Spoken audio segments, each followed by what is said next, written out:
दोस्तों, कंटिन्यू करते हैं आज की अपनी हिस्ट्री की क्लास। तो प्रीवियस क्लास में हमने कवर किया कुषाण वंश के बारे में और कुषाण वंश का पतन भी कर दिया था। तो आज की क्लास में हम कवर करेंगे गुप्त वंश के बारे में। तो हालांकि मैंने आप लोगों से चर्चा भी कर ली कि आपके मगध पे कितने राजा शासन करते थे, तो 7 राजा शासन करते थे। उनकी ट्रिक भी मैंने आपको बताई थी। तो ट्रिक क्या बताई थी मैंने? एक ट्रिक आपको बताई थी, हसीन, ऊपर लिख देता हूँ थोड़ा सा, हसीन, मसूक, शाह। ये 7 राजा थे जो क्या करते थे, ये मगध पे क्या करते थे, मगध पे शासन करते थे। ठीक है, मगध कहाँ था? ये आपका भारत में था, बिहार में था। ठीक है, तो यहाँ पे 7 राजाओं ने शासन किया है और इन लोगों ने क्या किया है कि भारत में रह के अपनी राजधानी अलग अलग जगह लेके गए हुए हैं। इसकी भी अभी हम आपसे चर्चा करते हैं। ठीक है, कहाँ कहाँ लेके गए थे वो भी आपको मैप के द्वारा हम आपको समझाएंगे। ठीक है, तो क्या हुआ जब ये मौर्य काल चल रहा था, ये जब मौर्य काल यहाँ पे चल रहा था, तो मौर्य काल के बाद क्या हुआ था? मौर्य काल के बाद भारत में 4 विदेशी आक्रमण हुए थे, जिसकी शॉर्ट ट्रिक बताई थी मैंने, ISPK। क्या थी? ISPK। हालांकि इन सबकी मैंने चर्चा कर रखी है। आई मतलब होता है हिंदू यूनानी, एस मतलब शक, पी मतलब पहलो, के मतलब कुषाण। तो कुषाण, ठीक है, आज हम कुषाण।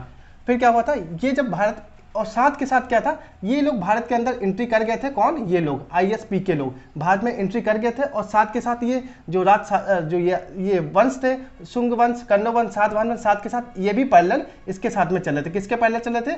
ISPK के साथ में, और ये वंश भी साथ के साथ भारत में चल रहे थे। इसी के बीच ये लोग आक्रमण भी कर रहे थे इस वंश के ऊपर, और वंश वाले भी इनसे आपस में लड़ाई चल रही थी आपस में। ठीक है, फिर क्या हुआ कि आपको ये चर्चा कर ली, हिंद यूनानी क्या हुआ था, हिंद यूनानी सिमट गया था, समाप्त हो गया था, थोड़ा बहुत बचा था।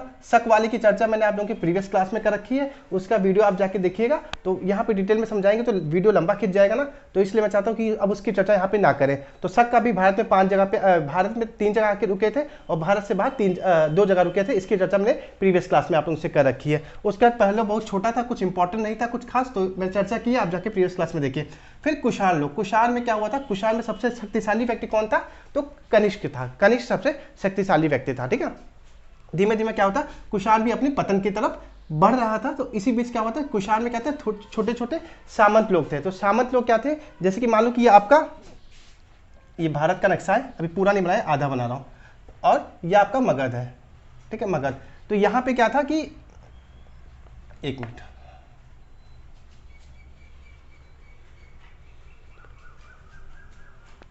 ये आपका यहाँ पे क्या है, कुषाण लोग यहाँ पे भारत में आके रुके थे। ये लोग कहाँ से आए थे? कुषाण लोग भारत में कहाँ से आए थे? तो मध्य एशिया से आए थे, यूची कबीला से आए थे। ठीक है, तो ये लोग एंट्री किधर से किए थे? कुषाण लोगों ने भारत में एंट्री किधर से की थी? तो इन लोगों ने एंट्री की थी, ये आपका क्या उत्तर है, ये दक्षिण है, ये पूरब है, ये पश्चिम है। तो उत्तर पश्चिम से, उत्तर पश्चिम से कुषाण वालों ने भारत में एंट्री मारी थी। यहाँ पे कुषाण लोग आ गए थे, कुषाण लोग, इन लोगों ने एंट्री किधर से मारी थी भारत में? कुषाण लोगों ने। तो उत्तर पश्चिम से कुषाण लोगों ने भारत में एंट्री मारी थी और यहाँ पे इनकी राजधानी बनी हुई थी। लेकिन इसी बीच क्या हुआ कि इनके जब कुषाण वंश चला था, कुषाण वंश जब पतन की तरफ था, तो इनके जो सामंत थे वो छोटे छोटे काफिला में बट गए थे, छोटे छोटे काफिला में बट गए थे। किसी ने क्या किया, जो राजधानी थी, राजधानी से दूर अपना एरिया बना लिया, किसी ने कहीं अपना एरिया बना लिया। तो जिसके कारण क्या हुआ था, इनका पतन हो गया था। किसका पतन हो गया था? ये तुम्हारा कर्ण वंश का जो कर्ण वंश था, ये समाप्त हो गया था, इसका पतन हो गया था और छोटे छोटे सामंत के रूप में रहने लग गए थे। ठीक है, लेकिन अभी एक चीज और आप लोग से जान लेते हैं, फटाफट बता देता हूं आप लोगों को। क्या था कि जब मगध था, जब ये लोग शासन कर रहे थे, ये हर्यक वंश, स्नाग वंश, मौर्य वंश, तो क्या था, उस वक्त हमारी जो राजधानी थी वो मगध थी। मगध राजधानी थी। मगध के बाद हमारी राजधानी कहाँ पहुंची? विदिशा पहुंची। कहाँ? विदिशा। विदिशा आपका कहाँ पड़ता है? MP में पड़ता है। विदिशा कहाँ पड़ता है? MP में पड़ता है। और विदिशा किसके टाइम पहुंची थी? तो उस वक्त कौन सा वंश चला था? शुंग वंश चला था। कौन सा? शुंग वंश चला था। और शुंग वंश के बाद क्या हुआ था कि ये सातवाहन वंश वाले भी थे, तो इन लोगों को आंध्र सातवाहन कहा जाता था। आंध्र सातवाहन किसको कहा जाता था? आंध्र सातवाहन किसको कहा था? सातवाहन वाले वंश को आंध्र सातवाहन कहा जाता था। तो देखा आपने कहाँ कहाँ ये लोग अपनी राजधानी लेके गए थे? पहले मगध थी, मगध से विदिशा, विदिशा से आंध्र प्रदेश लेके गए थे। तो इस तरह ये मगध के जो राजा और शासक थे, इन लोगों ने भारत में अलग अलग जगह अपनी राजधानी बनाई थी और भारत में अलग अलग जगह अपना शासन किया था। और उसी बीच क्या होता, कुषाण लोग भी मध्य एशिया ऊंची कबीला से क्या हुआ था, भारत में एंट्री मार गए थे। वो उत्तर पश्चिम की तरफ से भारत में एंट्री मार गए थे। और इसकी जानकारी हमको कैसे प्राप्त होती है? इन लोगों ने क्या किया था, कुषाण लोगों ने कश्मीर के कुंडलवल में चौथी बौद्ध संगीति कराई थी। कहाँ कराई थी? कश्मीर के। और कश्मीर आपका जानते हो उत्तर साइड में है, उत्तर में है, और किधर? पश्चिम साइड में है। तो इन लोगों ने जब एंट्री मारी थी तो क्या किया था इन्होंने? चौथी बौद्ध संगीति का आयोजन कराया था। कहाँ कराया था? कश्मीर के कुंडलवल में। किसने कराया था? कनिष्क ने कराया था। किस वंश ने? कुषाण वंश ने कराया था। ठीक है,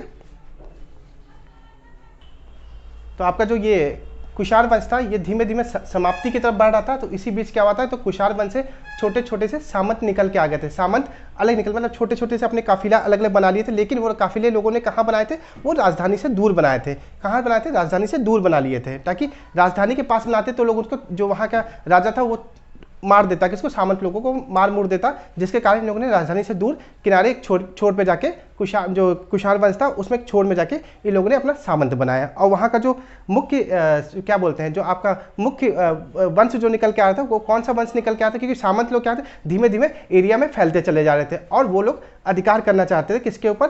पूरा का पूरा अधिकार करना चाहते थे और नए वंश की स्थापना करना चाहते थे। तो नया वंश आपका कौन सा आ रहा था? तो ये लोग गुप्त वंश आ रहा था। कौन सा वंश आ रहा था? गुप्त वंश आ रहा था। ठीक है, फिर स्थापना हुई आपकी किस वंश की? गुप्त वंश की आपकी स्थापना हुई। ठीक है, गुप्त वंश की स्थापना हुई। और गुप्त वंश का जो पहला शासक कौन था? तो गुप्त वंश का आपका पहला शासक था श्रीगुप्त। गुप्त वंश का पहला शासक था श्रीगुप्त। फिर श्रीगुप्त के बाद दूसरा जो शासक जो इस वंश पे शासन कर रहा था वो आपका था घटोत्कच था। ठीक है, लेकिन ये दोनों क्या थे? इतने महत्वपूर्ण नहीं थे। ये दोनों इतने महत्वपूर्ण कुछ ऐसा इन लोगों ने ऐसा कुछ काम ही नहीं किया जिसके नाम से ऐसा कुछ नहीं कार्य किया था इन दोनों ने, जिसके कारण इनको इतना इंपॉर्टेंस नहीं दिया गया इस गुप्त वंश में। ठीक है, हालांकि इन लोगों ने क्या किया था? सिर्फ नींव रखी थी, लेकिन कोई प्रशासनिक कार्य नहीं किया था। ठीक है, प्रशासनिक कोई कार्य ऐसा नहीं किया था। ये लोग क्या थे? ये छोटे छोटे सामंत लोग थे। ये राजधानी की तरफ अपना विस्तार नहीं कर पा रहे थे। किधर? राजधानी की तरफ अपना विस्तार कुछ अच्छी तरह से नहीं कर पा रहे थे, जिसके कारण जो अगला जो हमारा व्यक्ति आया था, जो अगला व्यक्ति आया है वो चंद्रगुप्त प्रथम आए हैं। उनकी चर्चा भी हम आप लोगों से करेंगे। ठीक है, तो वास्तविक संस्थापक हम देखा जाए, अगर हमसे पूछा जाए कि गुप्त वंश की नींव किसने रखी थी, तो श्रीगुप्त ने रखी थी। लेकिन वास्तविक संस्थापक हम इनको नहीं मानेंगे, क्योंकि ये छोटे छोटे सामंत के रूप में थे। ये लोग राजा महाराजाओं से, उस वक्त जो राजधानी में रहते थे उन लोगों से ये डरते थे, ये लोग डरा करते थे उनसे। ठीक है, और ये लोग क्या करते थे? ये लोग धीरे धीरे अपना विस्तार किधर लेके जा रहे थे? जो यूपी का जो कौशाम्बी का एरिया है वहां पे अपना धीमे धीमे से विस्तार फैला रहे थे। कौन? ये लोग अपना धीमे धीमे यूपी के कौशाम्बी एरिया में अपना क्षेत्र का विस्तार कर रहे थे। अब यहीं पे क्वेश्चन और निकल के आता है क्या, कि एक आपका अभिलेख था कौशाम्बी का अभिलेख। ये किसका था? आप लोग बताइए फटाफट मुझे, कौशाम्बी का अभिलेख किसका था? ये बताइए आप लोग, कमेंट में लिख के मुझे जरूर बताइएगा। हालांकि मैं बता दे रहा हूं, लेकिन आप लोग खुद जरूर लिखिएगा। ये था अशोक की रानी। अशोक की सबसे प्रिय रानी कौन थी? कारोबाकी। तो कारोबाकी के नाम पे कौशाम्बी का अभिलेख था। कहाँ? कौशाम्बी का अभिलेख था। और ये आपका कौन व्यक्ति था जो प्रयागराज लेके गया था? तो कौन लेके गया था? बताइए फटाफट, इसका आंसर दीजिए आप लोग। कौन व्यक्ति था जो इसको, इस अभिलेख को उखाड़ के कहाँ लेके गया था? प्रयागराज लेके गया था। कौन लेके गया था? फटाफट इसका आंसर दीजिए आप लोग। अकबर लेके गया था। कौन ले गया था? अकबर इस कौशाम्बी को अभिलेख को जो कौशाम्बी का अभिलेख था उसको उखाड़ के, कहाँ से उखाड़ के प्रयाग लेके गया था। इस कारण लेके गया था क्योंकि जो प्रयाग है इलाहाबाद, वहाँ पे काफ़ी लोग आते हैं, कुंभ का मेला लगता है। तो काफ़ी लोग देखेंगे कि एक रानी भी थी ऐसी जो दान पात्र करने में बहुत आगे रहती थी, जिसको इस अभिलेख को पढ़ के लोग क्या होंगे? प्रेरित होंगे, और वो लोग भी दान देने के लिए वो लोग भी दान देना चालू करेंगे। ठीक है, तो इसकी चर्चा, तो कौशाम्बी अभिलेख में किसकी चर्चा है? कारूबाकी, जो अशोक की रानी थी, प्रिय रानी, उसकी चर्चा की गई है। ठीक है, आप लोगों से। तो आपके दो जो शासक थे गुप्त वंश के, एक श्रीगुप्त और खटोचकच, इन लोगों ने सामंत के रूप में काम किया था। और इन लोगों ने अपना जो विस्तार था कहाँ पे विस्तार किया था? कौशाम्बी में विस्तार करना चालू किया था, ना कि बिहार की तरफ। ठीक है, फिर उसके बाद तो दो शासक मैंने आप लोगों को बता दिए, ये लोग सामंत के रूप में काम करते थे। उसके बाद जो अगला शासक गुप्त वंश का आया था वो कौन था? वो आपका था चंद्रगुप्त प्रथम। कौन था आपका? चंद्रगुप्त प्रथम। इसने क्या किया? ये सामंत के रूप में काम नहीं करता था। इसने अपना स्वतंत्र रहकर कार्य करना चालू कर दिया, और इसने पूरा स्वतंत्रता के रूप में वो जो एरिया था उस पर कार्य करना, अपना हक जमाना चालू कर दिया। तो वो कौन था? चंद्रगुप्त मौर्य। और फिर ये क्या हुआ? ये बिहार ये क्या किया, हालांकि आप लोग जानते हो ये लोग बिहार की तरफ अपना विस्तार नहीं कर पाए थे, कौशल, ठीक है, नहीं कर पाए थे, लेकिन चंद्रगुप्त मौर्य जो अपना विस्तार किधर किधर करना चालू कर दिया था, बिहार की तरफ साइड करना चालू कर दिया था। तो इसने क्या किया, इसने एक रणनीति अपनाई, इसने क्या किया, बिहार में जो बिहार के जो राजा या रानी थे, लिच्छवी की जो रानी थी, कौन नाम था, लिच्छवी की रानी, लिच्छवी की रानी का नाम था कुमार देवी, और कुमार देवी से इसने क्या किया, चंद्रगुप्त प्रथम ने विवाह कर लिया, चंद्रगुप्त प्रथम ने क्या किया, विवाह कर लिया, किससे, लिच्छवी की रानी, लिच्छवी की राजकुमारी से चंद्रगुप्त प्रथम ने विवाह कर लिया, उन रानी का नाम क्या था, कुमार देवी से शादी कर ली। और इस विवाह के उपलब्धि में, इस विवाह की खुशी में इसने क्या किया, एक सिक्का चलाया था, वो सिक्का क्या था, वो सिक्का का नाम था राजा रानी के सिक्के, राजा रानी के सिक्के, क्या सिक्के थे, राजा रानी के सिक्के थे, ठीक है। तो आप लोग इतना याद रखना। गुप्त वंश के टाइम श्रीगुप्त और घटोत्कच ने क्या किया था, इन लोगों ने सामंत के रूप में काम किया था, और जो आपका तीसरा शासक था वो चंद्रगुप्त प्रथम था, और इसने क्या किया था, इसने लिच्छवी की महारानी, लिच्छवी की राजकुमारी कुमार देवी से शादी करके, और इस शादी की उपलब्धि में खुशी के कारण इसने क्या किया, राजा रानी के सिक्के चलवाए थे। फिर चंद्रगुप्त प्रथम के बाद क्या हुआ, इनका बेटा शासन करने के लिए आया, चंद्रगुप्त वंश में कौन शासन करने आया, इनका बेटा था, इनके बेटे का नाम था क्या, समुद्रगुप्त। किसके बेटे, चंद्रगुप्त प्रथम के बेटे का नाम था समुद्रगुप्त। फिर ये क्या हुआ, ये गुप्त वंश पे शासन करने के लिए आया। इसको एक नाम से और जानते थे, समुद्रगुप्त को किस नाम से जानते थे, लिच्छवी दोहित। लिच्छवी दोहित क्यों जानते थे, इसके पीछे रीजन क्या था, क्योंकि इसकी मम्मी का जो ननिहाल था वो कहाँ था, वो कहाँ पे था, बिहार की लिच्छवी में था, इसके कारण इसको लिच्छवी दोहित भी बोलते हैं, या लिच्छवी का नाती बोलते हैं, लिच्छवी का नाती बोला जाता है, ठीक है।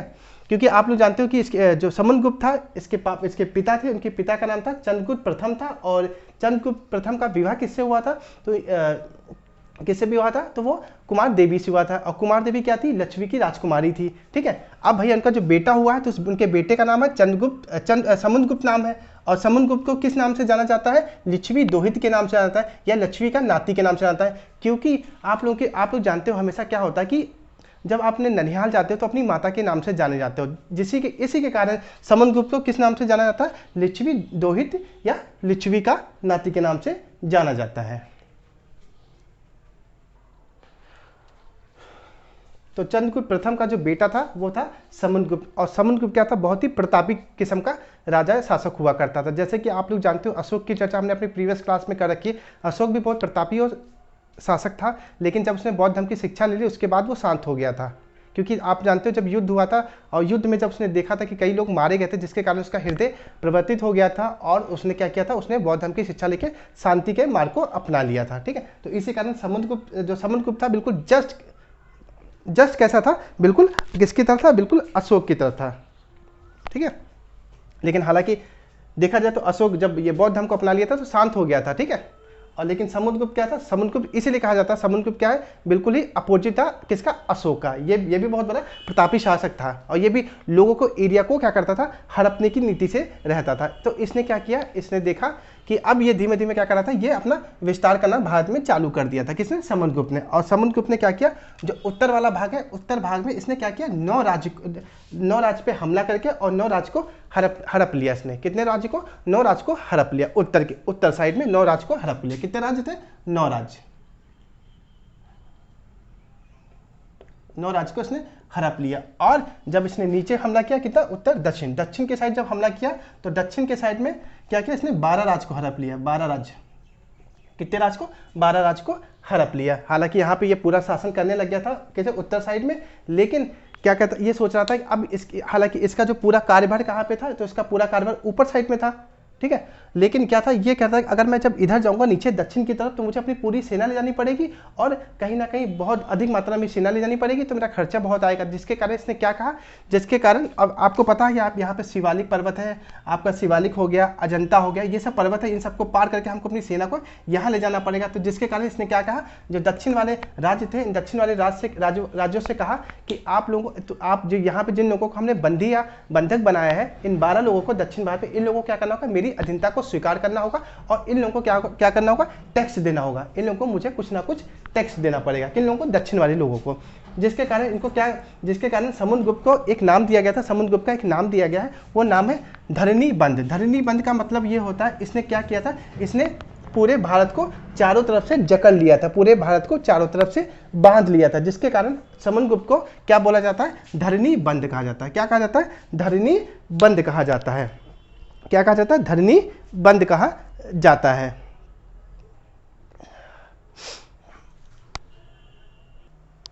और समुद्रगुप्त को भारत का नेपोलियन भी कहा जाता है। इसका रीजन क्या था कि जो ये नेपोलियन था, इसने जो यूरोप था, पूरे यूरोप को रौंद के रख दिया था। कहीं ना कहीं नेपोलियन ने भी जो पूरा यूरोप था उसको धरणीबंध कर लिया था। तो क्या हुआ था कि समुद्रगुप्त और जो ये तुम्हारा नेपोलियन था, इसको आपस में को रिलेट करके क्या बोला गया, समुद्रगुप्त को क्या बोला गया, भारत का नेपोलियन बोला गया। और किसने बोला था, तो B.S. स्मिथ ने बोला था। भारत का नेपोलियन किसने बोला है, भारत का नेपोलियन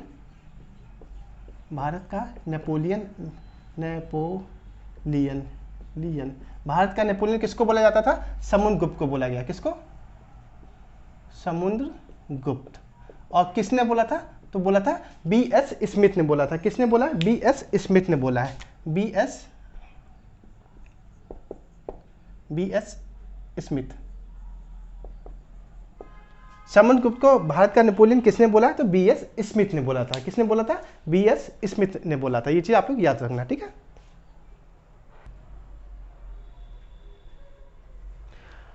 तो पुराणों में एक बात और कही गई है समुद्रगुप्त के बारे में कि समुद्रगुप्त का जो घोड़ा था वो 3 नदियों का पानी पीता था। वो 3 नदियां कौन कौन सी थी, एक तो अरब सागर था, बंगाल की खाड़ी था, दूसरा हिंद महासागर था। यहाँ पे इनका समुद्रगुप्त का जो घोड़ा था 3 नदियों का पानी क्यों पीता था, रीजन क्या था, मैंने आपको बताया कि जब इसने आक्रमण किया था तो इसने जो उत्तर वाला भाग था यहाँ पे 9 राज्य को जीत लिया था, 9 राज्य को, और जो दक्षिण भाग में क्या किया था, 12 राज्य को जीत लिया था। तो जिसके कारण इसने क्या कर दिया था, इसने टैक्स लगा दिया था। दक्षिण वाले भाग में 12 राज्यों में क्या किया था, टैक्स लगा दिया था। जिसके कारण ये लोग यहाँ के जो राजा महाराजा थे, ये किसको टैक्स देते थे, समुद्रगुप्त मौर्य को देते थे। जिसके कारण इसको क्या था, जो ये समुद्रगुप्त था, ये आसानी से यहाँ आता और जाता था, घूमता था, कोई इसको टेंशन नहीं थी। तो तभी कहा गया है, पुराणों में बात बोली गई है कि समुद्रगुप्त का जो घोड़ा था वो 3 नदियों का पानी पीता था। वही रीजन है। रीजन क्या था कि ये बहुत बड़ा प्रतापी शासक था एक तो समुद्रगुप्त, और यहाँ पे टैक्स फ्री था, इसके लिए हर चीज़ें। तो आपका जो ये समुद्रगुप्त था, इनकी जितनी भी वीर गाथाएं थी, वीर गाथाएं क्या, इन्होंने एक तो पूरा भारत का उत्तर और दक्षिण पे पूरा क्या कर लिया था, अपना एरिया को, पूरे एरिया का विस्तार कर लिया था और सबको धरणीबंध कर लिया था। जिसके कारण इनकी जो वीर गाथाएं हैं, वो वीर गाथाओं की चर्चा हमको कहाँ से प्राप्त होती है, तो वो वीर गाथाओं की चर्चा हमको प्राप्त होती है प्रयाग प्रशस्ति अभिलेख से। कौन सा अभिलेख है, प्रयाग प्रशस्ति अभिलेख, यहाँ से हमको प्राप्त होता है। ये अभिलेख कहाँ था, ये प्रयागराज में था, ठीक है।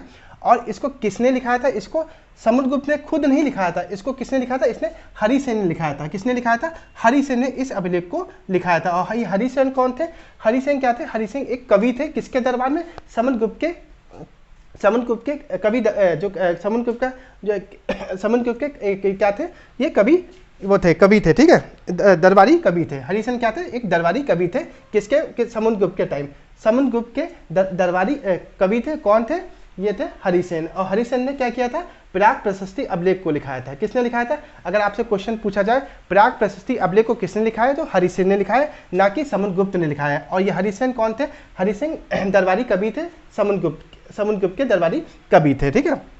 हरिसेन को एक नाम से और जानते हैं, किस नाम से, महासंघ विग्रह। महासंघ विग्रह क्या होता है, जब लड़ाई वड़ाई होती है तो उसको शांत जो लोग कराते हैं उनको बोला जाता है महासंघ विग्रह। ये काम किसका था, हरिसेन का काम था। हरिसेन का काम क्या था, महासंघ विग्रह के नाम से जाना जाता है, ठीक है।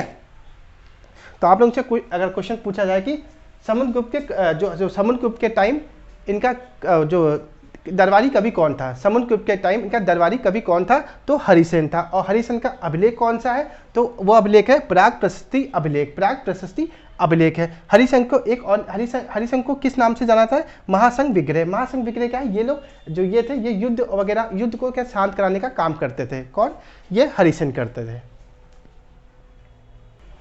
तो एक क्विक रिवीजन लेते हैं फटाफट कि समुद्रगुप्त को किस किस नाम से जाना जाता था, क्योंकि क्वेश्चन आप लोग से पूछ लिया जाता है तो आप लोग कंफ्यूज हो जाते हो कि समुद्रगुप्त को और किस किस नाम से जाना जाता था। समुद्र नाम को एक बोलते थे लिच्छवी दोहित के नाम से जाना था। कि लिच्छवी दोहित क्यों बोला जाता था, क्योंकि जो लिच्छवी था वो इसका ननिहाल था, ठीक है, तो इसको बोलते हैं लिच्छवी दोहित बोलते हैं। किसको?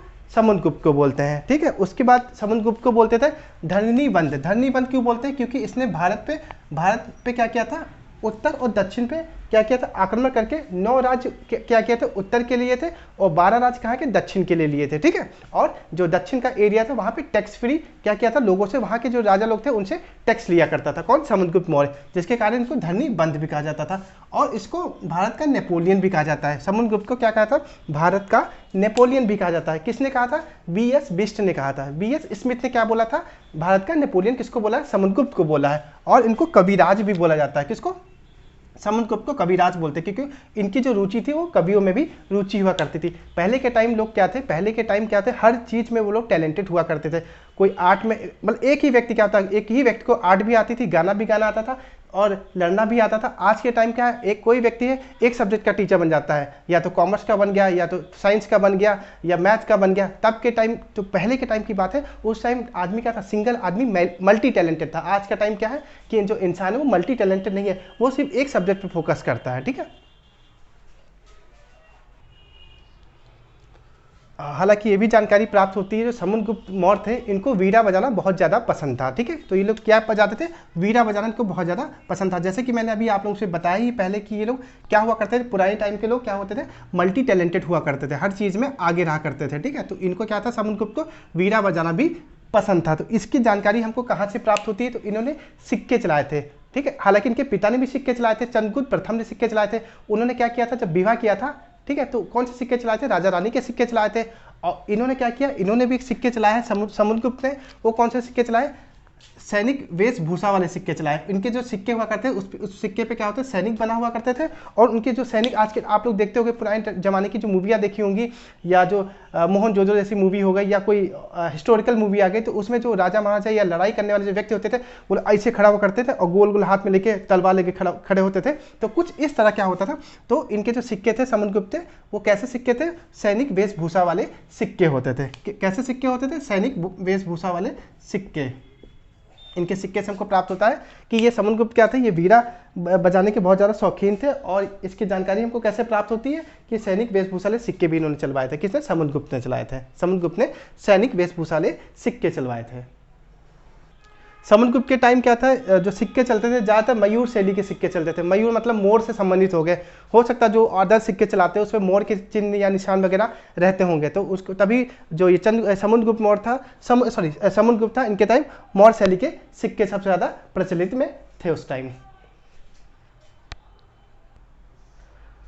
दोस्तों मेरे चैनल को लाइक, शेयर और सब्सक्राइब करना मत भूलिएगा, डिस्कशन अगर अच्छा लग रहा है, ठीक है आप लोगों को। अब क्या हुआ, जो समुद्रगुप्त के बाद जो अगला व्यक्ति आया था शासन करने के लिए, किस पे? गुप्त वंश पे। वो कौन था? वो था आपका रामगुप्त। कौन आया? रामगुप्त आया। रामगुप्त आया किस पे? गुप्त वंश पे शासन करने के बाद। लेकिन किसके बाद आया? समुद्रगुप्त के बाद आया। समुद्रगुप्त के बाद। लेकिन समुद्रगुप्त से पहले भी कौन शासन कर रहा था? तो चंद्रगुप्त प्रथम कर रहा था। चंद्रगुप्त प्रथम कर रहा था, ठीक है। अब क्या हुआ, रामगुप्त की शादी किससे हुई? देवी से हुई। किससे हुई? देवी से। हालांकि मेरी जैसे कि मैं हिस्ट्री पढ़ रहा हूँ उसके अकॉर्डिंग मुझे कुछ समझ में आ रहा है कि ये जो रामगुप्त है और देवी की आपस में कुछ अच्छी तरह से बनती नहीं थी। कहीं ना कहीं हो सकता है कि आपस में दोनों के बीच में कोई विवाद चलता हो तो दोनों आपस में लड़ जाते थे, झगड़ जाते थे, ठीक है। कौन? रामगुप्त और देवी आपस में, इन लोगों का वैवाहिक जो जीवन था वो अच्छी तरह से नहीं गुजरा था। हो सकता है कोई ना कोई किसी, या तो इनके पक्ष में कमी होगी या उनके पक्ष में कमी होगी, इन दोनों की किसी ना किसी पक्ष में कमी होगी, जिसके कारण इन लोगों का दाम्पत्य जीवन था वो बढ़िया नहीं चल रहा था। तो रामगुप्त का भाई था, कौन था? चंद्रगुप्त द्वितीय। चंद्रगुप्त द्वितीय। हालांकि आप लोग जानते हो इसका चंद्रगुप्त द्वितीय आगे क्यों लग गया, क्योंकि आपके भी क्लास में अगर कोई व्यक्ति किसी का नाम राम है तो क्या है, राम 1, राम 2, राम 3 लिख देते हैं। तो इसी टाइप इसमें भी कुछ सीक्वेंस ऐसे चलता है। तो अब क्या हमने चंद्रगुप्त प्रथम को पढ़ लिया। अब चंद्रगुप्त द्वितीय कौन थे? तो चंद्रगुप्त द्वितीय थे रामगुप्त के भाई थे, ठीक है। और ये देवी के कौन लगते थे? देवी के लगते थे, कौन लगते थे बताओ? देवी के ये लगते थे क्या? देवर लगते थे। देवी के देवर लगते थे। तो इसने, देवी ने क्या किया? देवी ने, हो सकता है कि देवी क्या हुआ, देवी फंस गई हो चंद्रगुप्त द्वितीय से इनके देवर से फंस गई हो और इन दोनों के बीच में शायद खेला चालू हो गया हो, ठीक है। तो इसने क्या किया, चंद्रगुप्त द्वितीय और देवी ने मिलकर क्या किया, रामगुप्त की हत्या कर दी। रामगुप्त की क्या किया, रामगुप्त की हत्या कर दी। हत्या करने के बाद क्या किया, देवी ने किससे शादी कर ली, चंद्रगुप्त द्वितीय से। चंद्रगुप्त द्वितीय से देवी की शादी हो गई। और रामगुप्त को मारा किसने था, देवी और चंद्रगुप्त ने मिलके। हालांकि चंद्रगुप्त जो द्वितीय था उसका भाई था, किसका, रामगुप्त का। और देवी क्या थी, देवी इसकी बीवी थी। तो इन दोनों ने षड्यंत्र रचा, किसने किसने, चंद्रगुप्त द्वितीय ने और देवी ने। और किसकी मृत्यु कर दी, देवी ने अपनी पति की हत्या करा दी, किसकी, रामगुप्त की। किसकी मदद से, चंद्रगुप्त द्वितीय और देवी की। और इसकी जानकारी हमको कहाँ से प्राप्त होती है, तो इसकी जानकारी एक व्यक्ति थे, कौन व्यक्ति थे, विशाखा दत्त। विशाखा दत्त ने अपनी पुस्तक में लिखा है, क्या लिखा है, इनकी पुस्तक है, इनकी पुस्तक का नाम क्या है, देवी चंद्रगुप्तम पुस्तक है। इसमें हमको जानकारी प्राप्त होती है कि क्या हुआ था कि रामगुप्त की हत्या उनकी खुद की पत्नी देवी ने कर दी थी अपने देवर के साथ मिलकर, चंद्रगुप्त द्वितीय के साथ। और फिर क्या हुआ था, इन दोनों ने शादी कर ली थी। और इसकी जानकारी हमको किसने दी है, विशाख दत्त ने दी है। और विशाख दत्त की जो पुस्तक है उसमें इस बारे में जानकारी हमको दी गई है। वो पुस्तक का नाम है देवी चंद्रगुप्तम, देवी चंद्रगुप्तम। तो आज की कहानी बस दोस्तों इतनी ही थी आप लोगों की चंद्रगुप्त वंश के बारे में।